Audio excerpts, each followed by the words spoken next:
Today, we're looking at a fascinating paradox in one of the world's greenest cities. We're going to break down how Vancouver, a city known for its environmental leadership, might have an internal policy that's holding back its own massive climate goals. Okay, let's dive right in. So it really boils down to this one kind of provocative question. Vancouver has this amazing global reputation for being green, right? But what if there's a blind spot? What if an old-school perk for its own employees is actually undermining the entire climate strategy? All right, so to really get what's going on here, we first have to understand the city's goal. It's huge. They've laid out these super ambitious targets as part of their climate emergency response. And we need to look at one in particular. And wow, when you look at this goal, the sheer scale of it is pretty mind-blowing. This isn't just about the morning commute. The goal is that by 2030, 2/3 of all trips in the city will be done by walking, biking, or taking transit. I mean, that is a massive fundamental shift in how a city moves. So how in the world do you actually get there? Well, the report breaks it down.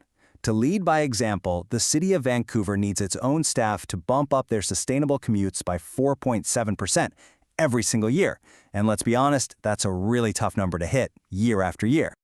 Okay, so you've got this big 4.7% goal. What's standing in the way? Well, the report points a finger at one thing in particular, a long-standing employee benefit that it calls not just a perk, but a problem. And that's free parking. And we're not talking small numbers here. We're talking about roughly 4,000 city employees. This isn't just a few reserved spots. And think about the value. A free parking spot in a city like Vancouver could be worth up to $300 a month. I mean, that's a huge unspoken incentive to just drive to work every day, right? And look, this isn't some crazy new idea. Experts like Donald Shoup have been shouting this from the rooftops for years. His whole thing is that free parking is one of the biggest misnomers out there. It's never actually free. It creates massive hidden costs in congestion, pollution, and wasted land. And of course, it massively encourages people to drive.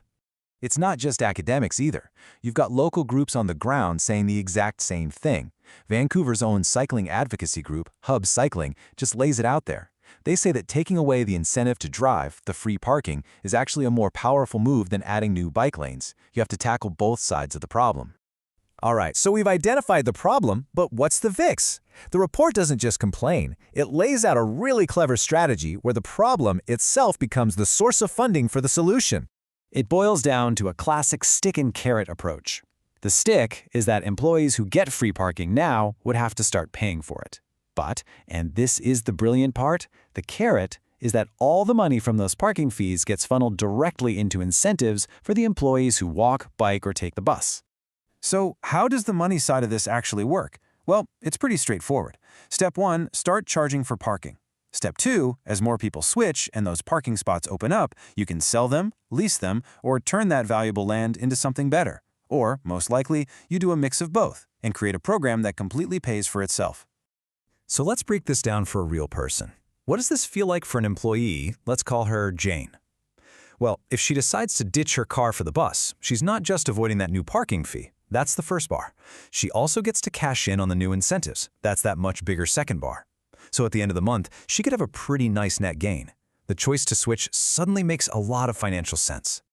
You might be thinking, okay, this sounds kind of radical, but is it really? Is this some big, untested experiment? Well, turns out not at all. Let's look at some real-world places where this exact idea has been a huge success. This comparison right here is, well, it's pretty incredible. Take a look at Seattle Children's Hospital. Back in '94, a whopping 78% of their staff drove to work alone. So they brought in a program just like this one, charging for parking and rewarding other options. The result? They crushed that number down to just 33%.